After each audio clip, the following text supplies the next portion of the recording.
So who calls the meeting to order?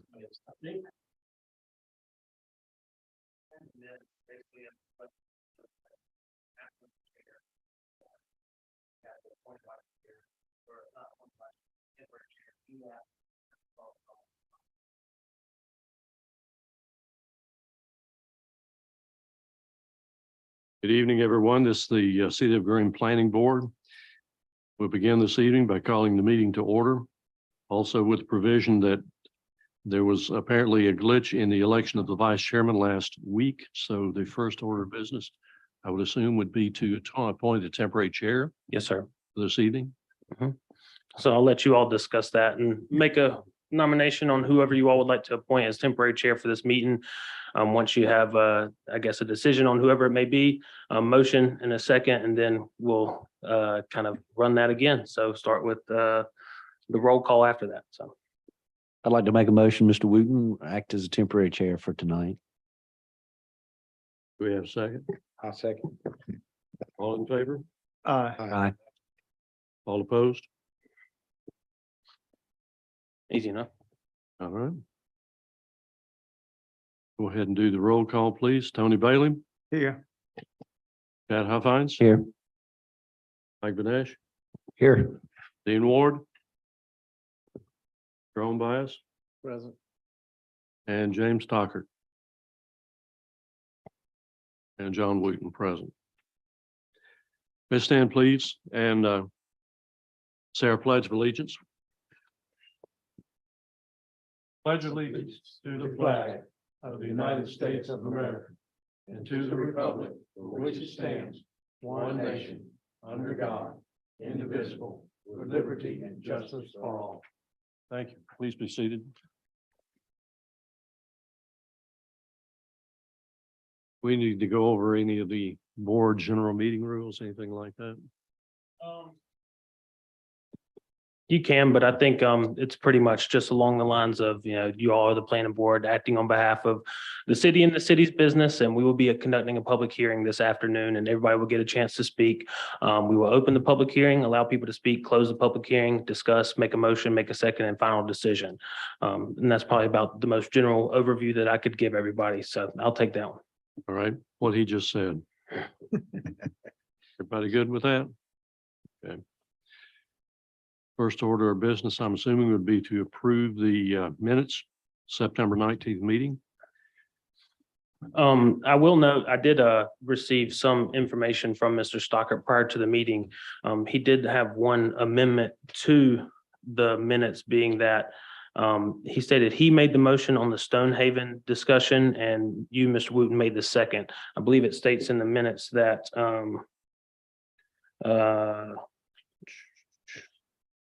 which one was it?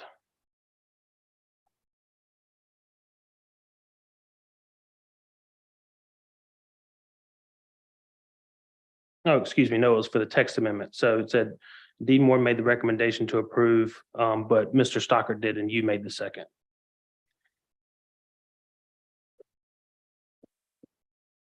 All right. We have a motion to approve the minutes as stated with the revision as stated by Cameron West.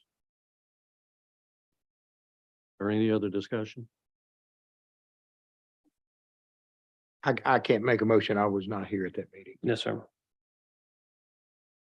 I make a motion, we approve the minutes as read with the, And I'll second it. All in favor? Aye. Aye. All opposed? Motion carries.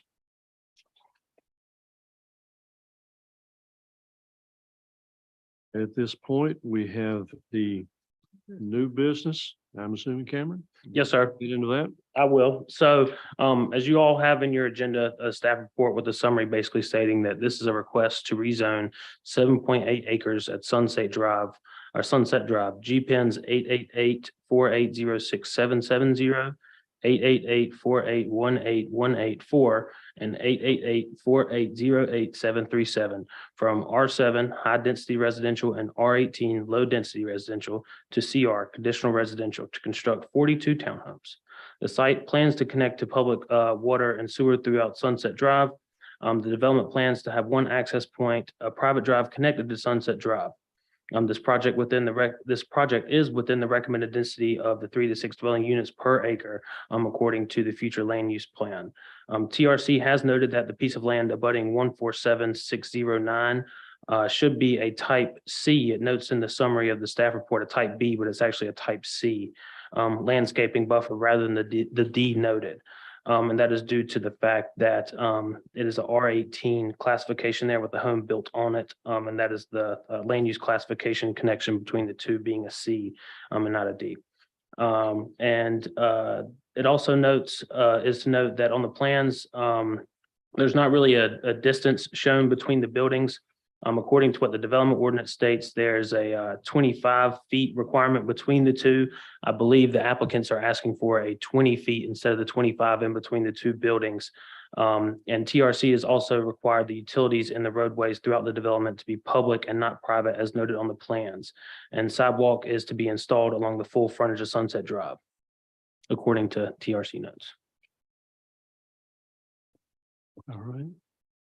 Hear from the petitioner at this point. If you would like to open up the public hearing. Like to open up the public hearing at this point. If you'd like to speak, please step up to the podium, state your name and address. Yes, good evening, Chair Wooten and members of the board. Appreciate the opportunity to speak tonight. My name is Amanda Hodiern. My offices are at 804 Green Valley Road, Suite 200 in Greensboro. And I'm here tonight, of course, as authorized agent of the property owners, but primarily on behalf of the contract purchaser and would-be developer of the property that's put together the plan that you've seen in your packet and that Cameron and the TRC have reviewed.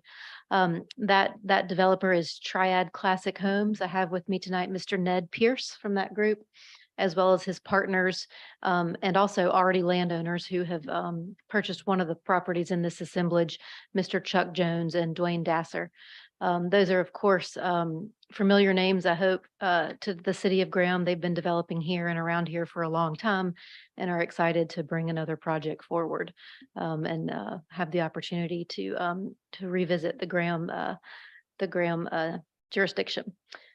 So if we could, yeah, thank you. If we could go to the first slide, please. So the zoning context is where I want to start here. This is in your packet, of course, but the existing zoning, we're applying for residential conditional or conditional residential, excuse me, which allows for a site-specific residential project. But the existing zoning here is primarily R7. We've got 3 parcels. You heard the G pins read off. The biggest one is already R7. So it's important to note that our starting point here, what the city of Graham has already decided before we've even come to the table, is that this is an appropriate part of town for some density and where they've been expecting to see some higher density housing. So that's the premise we're starting with. And I would dare say one of the big circumstances that brought my clients to come to look at this piece of property for this type of project. I'm sorry, if we could go back real quick. Looking around, of course, we're going to talk about where we are in space here in terms of the thoroughfares and the things around in the next slide. But I do want you to note the zoning patchwork that we've got. We've got some R18 around us, which is I would submit to you sort of the low density holdover as the county parcels still exist in this area. We've got some R12 to the northeast that's under the city of Graham. We've got a lot of commercial along the Highway 54 corridor, as you might expect. So this really is a growing area, a dynamic area as the city of Graham grows down this corridor, both to the south and to the east, and establishes its land use forms in keeping with your adopted comprehensive plan. If we could go to the next slide, please. This is just the aerial image so we can really see the things I've said built out in context. So let's start with the road network. The yellow lines you see, the one kind of crossing the top diagonal screen there, that's of course the I-40 corridor. And then the long sort of north-south, if you will, is Highway 54 as it comes down. The red star is our subject property. So really the headline here is that this is a piece of property in a stone's throw from the interstate interchange and right off a major thoroughfare, a major artery of the county in Highway 54. This is a travel route for folks coming up from Swepsonville to the interstate, from folks coming up from Southern Graham, Alamance County, folks getting to Pittsboro this way. So this is a huge travel corridor, and it just makes sense that this is a place where people already are and will continue to want to be. Also a place where the state and the city have invested in infrastructure. We've got a highly functioning, well framed out interstate corridor interchange here, and Highway 54 built to a 4-lane facility to move traffic and to facilitate exactly what we know is happening here, which is people want to be here for goods and services and to live because it's convenient and they can get to places northwest, east, south from this location. And we see that this site fits right into all of that. If we could go to the next slide, please. So a couple of highlights. I know you've seen your staff report and you've heard from Mr. West, but I just want to highlight a few points. This is, of course, a conditional residential request. So what that means, and let's just juxtapose it with what exists right now, which is R7. So we could come in right now, go straight to Cameron and do an R7 subdivision by right. But what this does is it gives you a more tailored commitment to the site plan that has been through TRC and will be fully vetted. And if this request is approved by yourselves and on to City Council, we have to develop in conformance with that plan. In other words, you get a lot more transparency and predictability. You get zoning conditions. We'll look at that site plan in a moment. Our current plan is showing a maximum of 42 units. As much as we try to do feasibility planning and we do site planning, if we get into the field and things change and we lose a few units, this doesn't mean we are automatically allowed to do 42. It means we're allowed to try for 42 if this zoning is approved. But what it does is it gives you the comfort and predictability of knowing that that's the cap.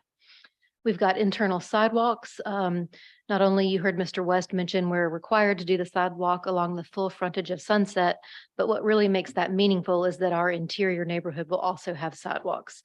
We're providing them on one side of each street. And what that means is that people can meaningfully move as pedestrians throughout the neighborhood to their neighbors, to the CBU box, to the amenities, down to Sunset and along 54 if they want to pursue some of the commercial options available on that corridor. And as this network continues to grow and frame out, those opportunities are only going to increase. So I submit to you that it's very important as these developments come in that we do give the sidewalks now, because they're only going to continue to grow in significance as development comes online. We've got open space we've activated it with a walking path and with a gathering gazebo that we'll look at. We're of course doing on-site stormwater management as required under the state and local regs. This project, importantly, from a citywide perspective, it's going to extend utility infrastructure to this east side of the Highway 54 corridor. So of course that will serve this project, but what it also means is that now it's there for other projects to grab and grow and facilitate future growth along this growth corridor in the city. And of course, we've talked about the current zoning of R7 is already for high density. If we just play that out based on the math alone, that's 7,000 square foot lots. So we're already looking at an entitled permitted right here for just over 40 units per acre, engineering aside. So this is our TRC reviewed site plan, gussied up for easier consumption here, not the black and white line work, but you see our layout here. This is showing you the 42 units, our internal street network. You see a couple things I'll highlight, which is the sidewalks, of course, that I've mentioned on both roads that connect out to Sunset. You see our stormwater detention device there right off of Sunset. You see our open space that gives a nice sort of break and breathability to the property as you sort of go into the widening out part of the parcel or the assemblage. And then if you look closely there, you can see some walking paths on the west side of our internal Road 1. That's just to kind of give an opportunity to go around, get some exercise, do a quick loop without having to go to the gym or go to a city park or something. Walk your dog, stroll a baby.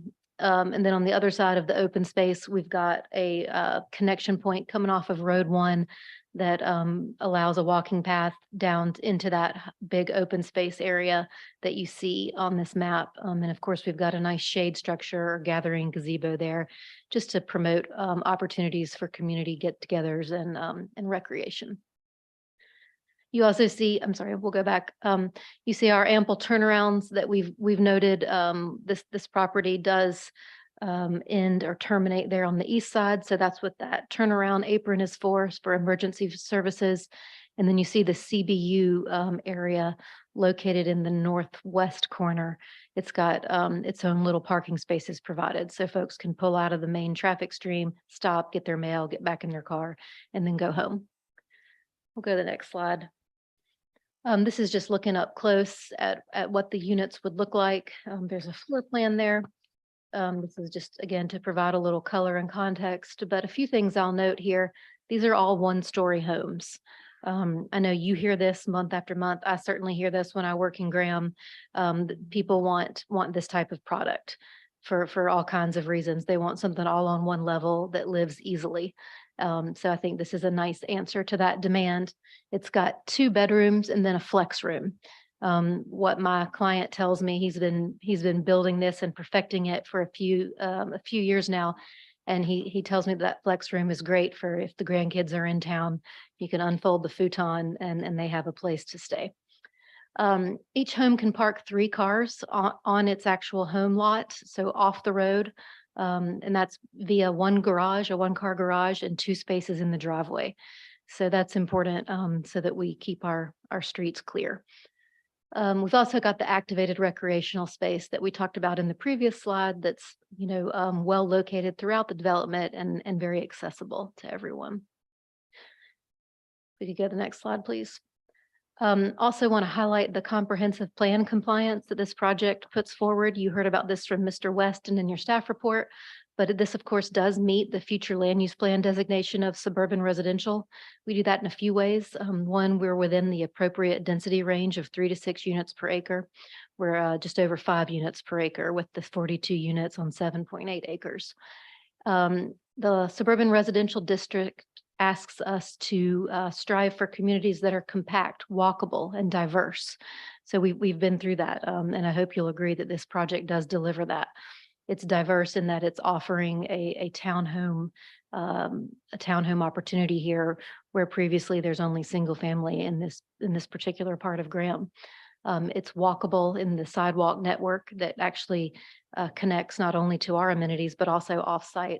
And it's compact in that we found this sort of infill opportunity, if you will, and found a way to develop that in an appropriate way.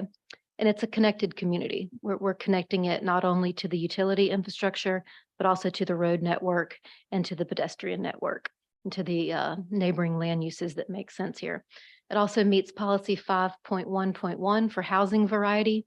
Again, that's focusing on different housing types and product styles so that people, all types of residents and current and future citizens can find the type of home they're looking for here in Graham.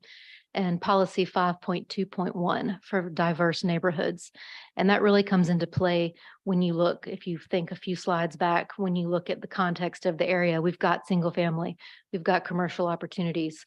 The next thing that makes sense here, especially in the shadow of an interstate and right off of a major thoroughfare, is a townhome opportunity. You've also got a lot of multifamily in this area. So as we look to fill out that framework, what's needed, what do we not have? The answer is townhomes.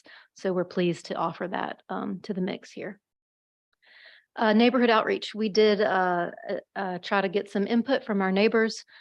This is a letter we sent out back middle of September, early September, sent out 17 letters. Mr. West provided us a mailing list to the same folks that he noticed for this hearing. We invited everyone to an informational meeting that we held here in Graham back on September 27th. And actually, we held it in one of my clients' current homes that are very similar to this floor plan that we're proposing so that folks could really get a hands-on, tangible 360 idea of what this might look like and what kind of home it was. But we didn't have anyone attend. So I hope that means that it makes sense to people and it's a straightforward request. I did get 2 phone calls from neighbors to our west. One person expressed just a desire to know what was being proposed. What is it? Why am I getting your letter? One asked, does this mean that they're being annexed? Of course, I explained, no, it doesn't, and it doesn't do anything to their property. And one expressed, that he wasn't sure he was on board with any new housing in the area. I encouraged both to come to our meeting and learn more about it, or to give me a call back, and I never heard anything. I do understand from Mr. West that he also has not received any inquiries. So again, I hope that means that by choosing to go with a use that fits into the land use pattern for the reasons we've discussed, that meets the comprehensive planning policy documents that are out there, I hope that means that we're on the right track. And this is a proposal that makes sense and meets with what the city wants to see here. So I will happily answer any questions. Questions?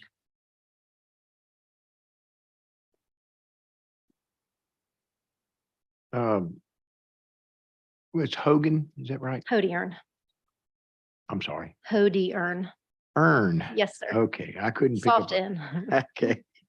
I'm not sure that the map shows the width of that road that goes through there. Do you have a, Let's see. It's 27 feet. Yeah, back of curb. So what, it's like a 50-foot right of way, I believe, with 27-foot roads that are going through here. It's on the site plan, but whenever you look at it in your packet, and I can blow it up. I looked at it, but I couldn't quite make Yeah. it out. Let me pull it up on here and see if we can get it taken care of. If that's all right with you, Amanda. Certainly.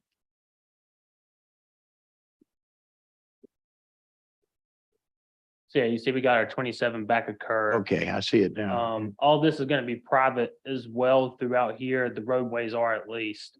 All private right of way, 27-foot back of curb, not exactly what the width of their right of way is gonna be, but that's the width of the roadway through there. Thank you. And you said all those roads will be private. That's their plan as of right now. And the city public works and engineering staff has stressed no issue with these being private. And in fact, townhomes are the only, areas in the city in which you can subdivide off a private road. So it's almost like we, I guess, promote the private roads with townhome developments here throughout the city. So yes, the roads will be private, but as mentioned, it was expressed by the technical review committee staff that the road, or not the roadway, but the utilities run through there be public. And then private tap connections onto the houses from, of course, city meters, stuff like that. So. Chairman, I thought, Cameron, when you explained it, that you said the roads were also public from TRC. No, sir. If I said that, I must have misspoke. I apologize. No, sir. So the public, I may have said the public utilities, but when I meant public utilities is water and sewer. So roadways are going to be private. Water and sewer, from what we gathered from our first TRC, is that engineering wanted those to be public. So public water, sewer, private roadways. What's the average square foot of these homes? 1633. For the 16. record, that's 1633, 1,633 square feet, all on one level. Just a curiosity question. I know that we've discussed this before, the need for single story, but why did you decide to do that in this location? Just market driven? I'll As try opposed- to as answer that. I'm opposed sure to- Mr. Pierce will add to it if I don't say it all, but as I mentioned, they've done several of these types of projects in the area. You might be familiar with Riverwalk. You might be familiar with some of the attached products in Oldfields. They've got some stuff down in Swepsonville off of Highway 54. And so they've really learned and kind of been educated by the market and the absorption of the types of units that people are looking for as buyers come in. What they are looking for typically is downsizing, if you will, in terms of less to do and less to care for, exterior and yard and that sort of thing, but they still want space and high level interior. They still want the nice finishes, enough space to spread out, the ability to not have to get rid of all their belongings and shop for smaller furniture, that sort of thing. So they've really kind of honed this site plan to meet that and be able to come up with something that allows somebody to, the flex room, as I understand from Mr. Pierce, is really where a lot of it is, because that allows you to either have a dining room or an office or a grandkid room or a workout room. And then you've got the 2 bedrooms that can stay permanent for visitors or for, spreading out, that sort of thing. On the lot itself, the 7.8 acres, all of that is up on a hill. There's no actual topography where there's any creek or any wetlands in that area. We're not showing any wetlands. We have an easement to contend with, but we're not showing any wetlands. 'Cause I do know there was a lot, it runs down to Sunset and there's a very wet area down there. I was just curious if there's anything in that particular area. There might be a little bit down in the area where we're showing our stormwater pond. Of course, we try to design to the topography rather than fight it. So I would bet that might align with that area you're speaking of. Yes, the- ma'am. That yeah. would be on the lower end near That's- Sunset. Right. Yep. We might have a little bit of that on our site. And of course, we'll have to treat and maintain that per the state regs. But that was one of my questions because of where that is closer to Sunset, what you might run into. Is that there's not a road in there now, is there? There is not. Okay. Of course, it's Sunset is there. Well, other than Sunset, yeah, Right. but I was just wondering if there was any type of dirt road, a private road up in there. I I was didn't see looking back one. to see if there's any kind of private or gravel road, but no, in my site visits, I've not seen a road. Just a question about traffic. I've seen some reports lately about people coming out of Sunset Drive onto 54, Mhm. almost getting run over, that sort of thing, some real issues there. Have you done any kind of a traffic impact study on this? We have not, at 42 units, this does not rise to the level to trigger a traffic study. Now, that said, should we receive favorable accommodations during the entitlement process as we move forward? Of course, Highway 54 is a state road, and we will have to work with NCDOT as we move forward, and of course with staff to connect to Sunset. So if something does warrant us having to look at it, we'll of course have to do that. This is considered a low trip generator. There's a traffic light at 54. Mr. Pierce, Right. you should come up here so that this can be on the record. So I'll just repeat it for him. Mr. Pierce is saying there's a traffic signal at 54 and Sunset. Yes, yes. Yeah, which would of course speak directly to the comment, that people don't have to make that discretionary decision for themselves. They'll follow the signalization. Well, one of the main reasons I'm sure that the chair has asked that for reason, that's a high crash area at the moment. Okay. Tremendous amount of traffic, cars getting hit almost every day down there. It's more towards the interstate than it is around Sunset, but it's very, very congested in that Okay. area. One thing that might make sense here then, there's all kinds of synchronization settings that can be recalibrated or redone based on new development. So with the signal there, we've really got a good opportunity as traffic from the south increases, or if this project increases it significantly from the west, DOT can work or make the developer work to basically resynchronize those lights to where the timing patterns are different to accommodate the better, more efficient traffic flows. So that's something that might be an option there if we're seeing that this project required any changes to that. There's been a lot of studies in that area with Okay. traffic impact lately because it is getting pretty dense in that area. We were Right. just, Certainly a high growth area, whenever you're adding more and more homes, adding more and more traffic. certainly.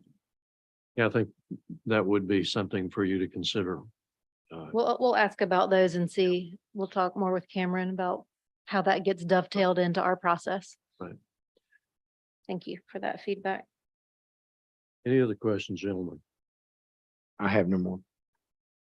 What's Yeah. no, go ahead. Tree outline for the area Are you internally, the tree outline? Like a buffer. tree buffers, Oh, okay. or Certainly. So as Mr. West mentioned in his presentation, we are required to meet the ordinance buffers based on our adjacent uses. That's what drives that. So we're looking at type C buffers almost everywhere. And Mr. West, please correct me if I'm wrong, but we're looking at type C buffer. There's a type D there right up on Sunset, but everywhere else we're looking at a 20-foot type C. we're gonna include any R trees? So we would include any mature vegetation that meets the standard or, and I don't know, perhaps Mr. West can clarify who determines what's enough, but I think certainly we would love to use existing vegetation where it's adequate. So pretty much with the existing vegetation, of course, we'd go out there and take a look, but as long as they have that 20-foot width buffer right there of existing tree vegetation, then majority of the time that does be counted or does take into account with that buffer requirement. I mean, we've had multiple occasions where we've taken, I guess, existing vegetation around industrial developments around here, and they took into account that. So anything that's been there, and we can go out in the field and look at and basically classify it to be that. So I'm pretty sure a lot of this is already grown up already. So more than likely, if they were going to leave it, that it would be kind of met in that criteria. If not, and they, cut it down, at least with the what they have on the plan here that shows the buffer, that there is actually, I guess, a criteria in the development ordinance that states what type of stuff needs to be planted in a type C buffer. But in this occasion, everything's already grown and mature, where in regards, if they were to cut everything, it'd start off small and get big over time. So we'd definitely like to keep the existing vegetation if we could. Cameron, what? Yes, sir. What? With the 20-foot that they're requesting between instead of the 25, does that require a variance? For the distance between the homes? Yes. So, and this is a conversation that we have, it's not necessarily shown on the plans that they have a 20-foot, I guess, separation between the buildings. That's what they want. It doesn't necessarily require a variance, because that's why we're going through this conditional rezoning process, because they can ask for relief on stuff that's required inside the development ordinance, being that it's in the ordinance, it states that you need 25 between building to building. They're requesting 20. In your all's discretion, if you all feel like 20 is enough and what you see on the site plan is sufficient, then that's what basically you all would condition. Pretty much it looks exactly how it would look right now. To the naked eye, you wouldn't be able to tell it, but when you have these storm pipes running in between these homes, we're going to require a 20-foot easement regardless. So you basically have a 20-foot easement between these due to the storm pipe already. So it's either you want to add an extra 2.5 feet on each side, or you just want to leave it how it looks on this. But to get it at least on record that you are gonna condition or allow the 20-foot separation between the buildings would definitely be helpful, I guess, in regard for housekeeping on staff side, and of course, making it in the record for the developer and legal side as well. So. And I'll just offer for context, I talked to our engineer about that today, Borum Wade, who does a lot of projects here in Graham and everywhere. And that 20-foot is the typical that we see. So, and that's because of exactly what Mr. West said, that matches the easements that we need to run the utilities between the buildings. So in terms of, if you're imagining other developments here in Graham and elsewhere, 20 feet is what you're looking at. Just another question about easements, the Duke Power easement. What are your plans for that? Vegetation and Open space, as you see, we will, we're going to activate it a bit, as I talked about with the gazebo and the walking trail, but we'll primarily leave that open and just kind of allow that to be some nice passive open space. People can certainly walk under those. We can vegetate it, as you say, but we won't be improving that really with structures or anything vertical. And to add on to what Ms. Hodier is saying as well, what you see, the open space, 3,500 square feet meets the requirement of what, the ordinance calls for. And I think from discussions during the technical review committee process, that doesn't include the Duke Power easement. So you have the required open space here, and you also have a technical easement that they really can't do anything on. So it's just going to be active green space, as she mentioned, so. So I don't recall, is there vegetation on it right now, trees and such? I think it's just Is it mowed. well It's open? pretty low. It's sort of Jungly. scrubby vegetation, I would say. I'll see if I can get it pulled up, but y'all continue talking. I think it's just pretty much just grassy area. Yeah. It does create sort of a nice view shed as you look up into the rest of the site. So, and I think I could have pulled it up on her PowerPoint as well. The thing will turn back on, of course. There's a big separation between mowed area and of course, some vegetation out here, if it'll turn back on, of course. Technology. There we go. So here's that easement that's running through there, as you all can tell. So they'd be basically accessing it, and this is the existing vegetation that they'll probably tie on to. You can see it's pretty plentiful, bountiful, mature vegetation through here that we would, and I'm sure surrounding property owners would appreciate if it wasn't cut either. So if they would like to keep the existing vegetation, city staff would probably be pretty happy about that. Thank you. Gentlemen, any other questions? Honey, did you have some? Yeah. I'm good. I'm fine. Mr. Wooten, I'll just ask a few questions. Cameron, and Amanda, for clarity, we talk about type C and type D, and then we talk about the widths that are shown on the drawings, which are different from the types that are shown in the ordinance. So when you talk about the type C and the type D, are you talking about the planting constituent of that buffer? Or are you talking about the width as it is shown on the plan? Because as it moves forward, it's going to cause some conflicts in the interpretation.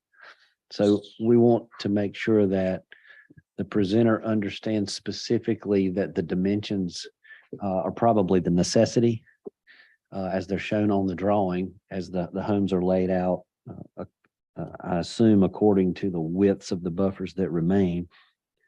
But we also want to make sure that the types C, D, A, B don't conflict with the dimensions that are shown on the drawing. Is there Yeah. anyone in particular, you saying the type C is too small? No, sir. What I want to make sure is that we reconcile in the ordinance that the type C buffer is in fact a 20-foot wide buffer. Yes, sir. So it's a minimum width of 15 feet, but a minimum average width of 20 feet. So it's a little bit different when you're dealing with like the type D yards where it's a minimum of 5, but a minimum average width of 5. So when you're dealing with this type C, it needs to, of course, have a minimum average width of that 20-foot area. So I think if anything, they're meeting the requirements of what they need out here. There's a maximum width of 40. But that's, I guess, to say if they had to span some area to the right to be 40 and some area to the left to be 15, they just all needed to be congruent and meet that 20% or that 20 feet average throughout the whole development. We're not throughout the whole development, but that side of where it's being used. So them meeting that 20 foot the whole way down definitely matches whatever we require via the ordinance. And on the right-hand side, you do see that type C buffer. They're allowed to drop that down was it 10 feet due to the fact that they have a fence going up on that side. So that's why you see the type C with the 10 feet on that side. And then the type D on the top part right up here is due to the fact that this piece of property is undeveloped. And in the staff report, this was the area that I was mentioning about that needed to be switched over to that type C because this is actually a single family home that they're buffering right here. If that makes sense, Mr. Huffman. Perfect. Makes perfect sense. And then the vegetation types, we're clear on all both sides that the types of vegetation, if the existing vegetation has to be supplemented, comes from the type D specification or the type C specification. Yes, sir. And they're listed out in the ordinance, the type of, I guess, what that looks like. And if I could pull that up on this screen, I could. I have it pulled up right here, but there are different exhibits inside of the development ordinance in the landscaping section that show what a typical type A planting yard, typical type B, typical type C, typical type D to go on and so forth. So they will be held to that standard if they don't meet or do away with the existing vegetation out there. Good, just so there's no conflicts. Okay, I'll confirm that's what we're expecting. okay, good. We mentioned the public water and public sewer. We did not talk about public storm drainage. Is that intended to be private or is that intended to be public? From on here, it says it's private. Now, that is a very good question as well. But I think a lot of what I mentioned in the TRC notes was just in regards with the water and sewer. But I can get those pulled up and see if I could get any different kind of entail unless you all can speak to that. And I'll also mention, when I spoke to Gene Muston today, and I asked him about these comments, he said, yeah, in any public utility infrastructure that they want designated is certainly fine. So if that's the pleasure of the board and the council, we can do that. I would just suggest that it would need to be clarified think that makes as you move forward. Okay.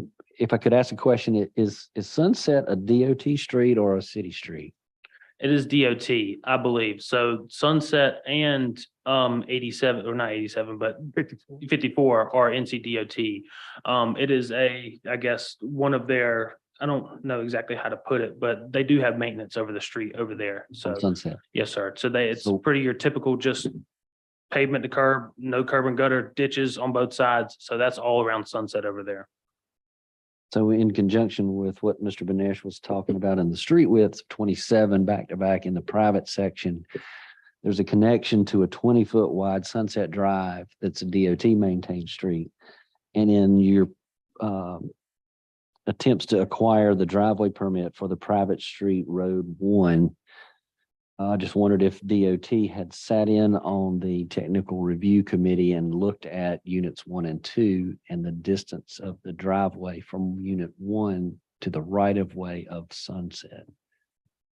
I'll defer It to isn't- Mr. West on that. They have sat in through the technical review committee meetings, and I'm not entirely too sure what they may have commented on there. I tried to pull it up, of course. But the pathways aren't technically working, but let me go back through because Jamie sends me all of her notes via email. So if I'll go back and try and see if I can tack through those as well. It would just be one thing we would want to make sure we knew going into the next meeting. I just want to whether you- understand what you're getting at. Your concern is that there won't be adequate space. I to don't make want that you to lose, connection. I don't want you to lose units 1 and 2 without knowing that it could come up in the next round of You're just worried that technical the review. tie-in grades or something? or- the distance from The unit 1's driveway Oh, the horizontally distance there. Gotcha. to the right of way on the north side of Sunset. Mm-hmm. There's a 25 to 50 to 75 to 100-foot distance depending upon several things. And if that comment hasn't been presented to you in the technical review section of your process, I would suggest you seek that out. Thank you. We will. Yeah, That's that good could feedback. create quite a problem in I that understand area. exactly what you're saying now. The Thank you. water run off with no sewer, Mhm. and you run into that area there. Well, we can look into that. Thank you. My final question would be the architect's rendering showed some activity in the overhead power line right of way. And I want to make sure that that is not something you're counting on. So the easement instrument that's recorded reserves rights, of course, that if you put something in there and they have to remove it, it's at your own risk. But we are allowed to do that minimal.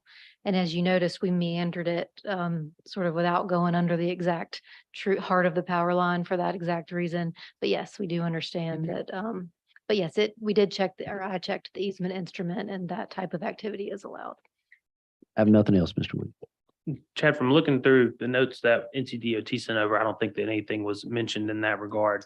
But I mean, to their point as well, one of the things that they mentioned, I guess, throughout their discussion was they want a maximum of 42 units. So I guess in that regard, they kind of would be covered if they had to lose it based on DOT comments, that they would be covered and not have to come back to you all for that discussion. So. And that's what we were trying to allude to. We Yep. didn't want them to lose. Yeah, don't Yeah, want them no, to, so you want to make sure that they're all right. No, I follow. Right. Yes, sir. All right, gentlemen, do we have any other questions for Ms. Hodier at this time? Mr. Chairman. I'm just wondering if either Ms. Hodian or Mr. Pierce, either one could comment on, I'm assuming from a first level that a one level product that we're looking from primarily at seniors, But I know developers are always careful to distinguish between targeting a certain group versus restricting to a certain group. Am I inferring correctly in terms of a possible market? Certainly, you're right. We're not going to be deed restricting this. But yeah, I think it's accurate to say that it is age targeted and more specifically, it's an answer to demand, documented and lived demand by this particular builder. And one more thing, if you know, or based on today's pricing, you have a price point that you think you'll be getting. I couldn't venture a guess. I'll have to. Ms. Hodiern, we'd like, And that is the time frame. If it's approved next month or whenever the city council looks at it, you have a time frame on construction, ultimate availability. We're looking at spring of next year to get started. Well, we have to do engineering. I'm looking next year. So hopefully being able to move some site work next spring. thank you, Ms. Hodiern. I'd like to open up the public hearing to anyone who would like to speak to this issue. If you would come up to the podium, state your name and address. Anyone at this time?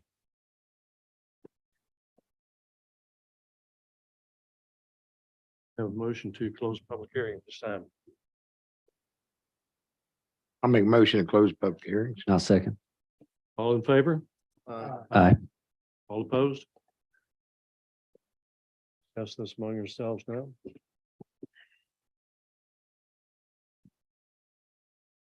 Gentlemen, any thoughts? What are your thoughts? 8 acres. 7.8 acres at R7 would allow 48. The petitioner's asking for 42.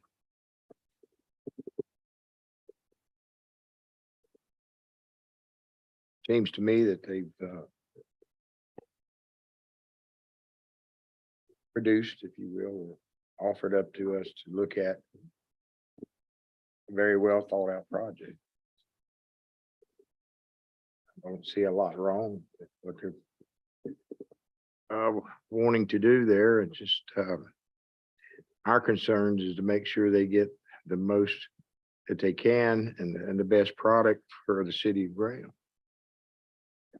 Leave with the conditions that they're asking for. I don't have any problem with it.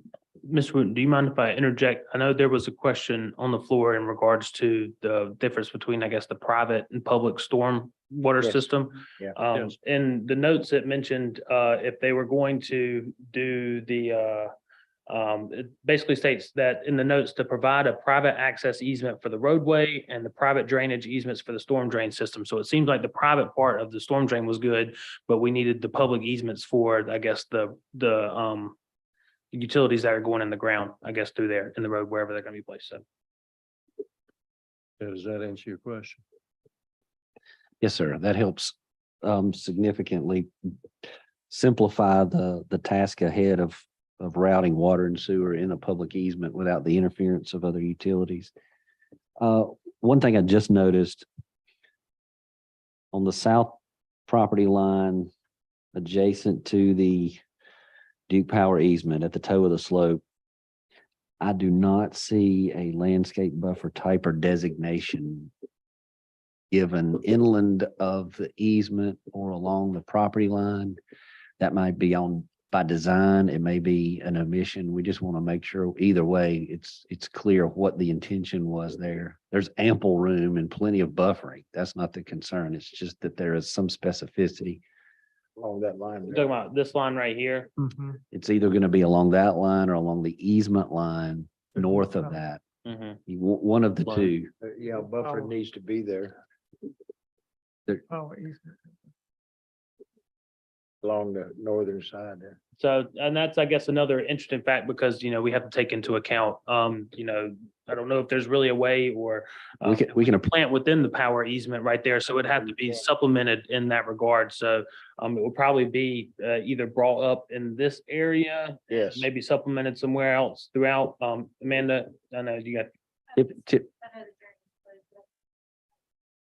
Typically, what we would see is either a label saying no plantings proposed, or the buffer itself would be moved inland on our side or the project side Bless you. of the right of way. Yes, sir. Either way, would want to specify that in some I fashion. certainly agree. we Just a need- moment, please. Do I hear a motion to reopen the public hearing? I'll make a motion to reopen the public hearing to allow Ms. Hodier to speak. Here a second. I'll second it. All in favor? Aye. Thank you. I was just gonna say, you're right, we should specify, but I would want to be thoughtful about whether we just moved it in to the easement line, because then we're looking at creating what's gonna look, when it's all said and done, sort of like a random line of trees across the middle of that property. So I don't know if that's necessarily the route we would want to go. Mr. Chairman, I'm We not could work speaking, on that with TRC. and Mr. Chairman, I'm not speaking directly to the requirements. In my mind, there should be none. There should just be a label saying that there are none as it moves forward through the process. So this question doesn't come up in a further process. So it would basically be like an aspect of you adding in the additional condition that you're not requiring on that easement side. Along that. That's correct. We'd be amenable to that. Thank you. I would agree with that. If you want to close it back. Close the public hearing, please. I hear a motion. Motion to close the public. Here a Hearing. second. I'll second it. All in favor? Aye. All opposed? Thank you. Public hearing is closed. Gentlemen, continue your thoughts.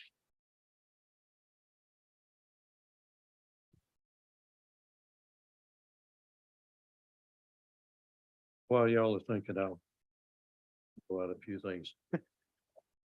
First of all, I think the addition of single-story housing targeting seniors, our aging population in this area, is a fine idea. I think it's a very good idea, very much needed in this market, so I appreciate your willingness to do that. I am a little bit concerned about what was mentioned earlier, the right of way next to Sunset Drive, units 1 and 2. Again, I would say that may be an issue for them down the road.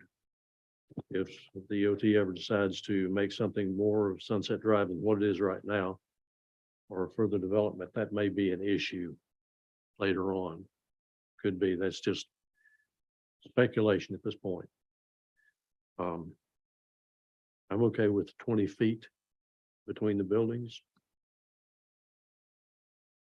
I'm also okay with the just adding a label to the site plan there concerning the easement.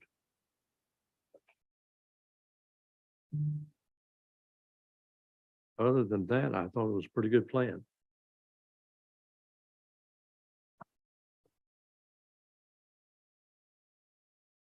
Anything else? Nothing else. I'm fine. Nothing else. Bailey. Yeah.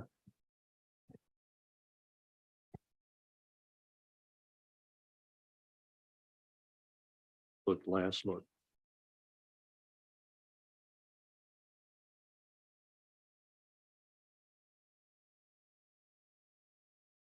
Gentlemen, I would say it does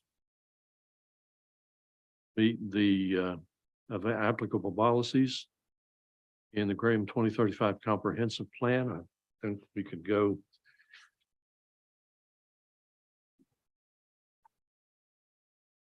as it states in the summary, change that to from type B to type C. And then the 25 feet, make that 20 feet. Everyone?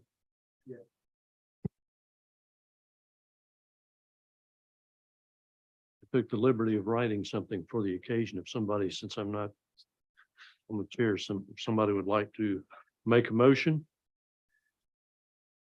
recommending the approval. Yeah, Mr. Wooten, you can make the motion as the I chair. can, Yep. we'll give it back. Oh, you were had me. Okay. There's some boards and different councils. There's like, oh, the chair can't vote, mayor can't vote, stuff like that. But I think we Okay. operate under that.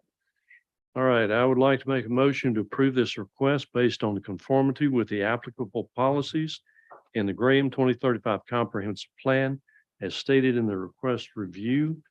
Those policies are policy 5.1.1 housing variety and policy 5.2.1 diverse neighborhood. Also included in the motion will be the 4 stipulated conditions as listed in the request review summary. These are the border abutting parcel 147609 should be a type C landscaping buffer rather than the type D noted on the plans. Second, show the distance between the buildings to ensure the 20-foot requirement is met. Require the utilities and the roadways throughout the development to be public and not private as noted on the plans. And number 4, a sidewalk is to be installed along the full frontage of Sunset Drive. Did I miss anything, guys? Did you, What? Want to repeat the third one, and then we need to add the label on the as a fifth one. Excuse me, yes, require the utilities and the roadways throughout the development to be public and not private as noted on the plans. In, No. not and. In, right. In, not and, correct? not Public. roadways. It should be The public utilities within the private road. right Within, not and. within. Require the utilities in the roadways. That's what I said. Got it. Did it? I excuse my southern accent. Okay. Do we need to add the stipulation about the Easement. labeling on the easement? Just that there would be no buffer required on that southern portion where it adjoins the overhead. The Duke Power overhang easement.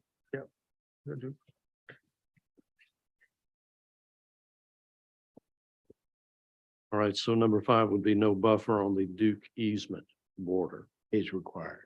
is required.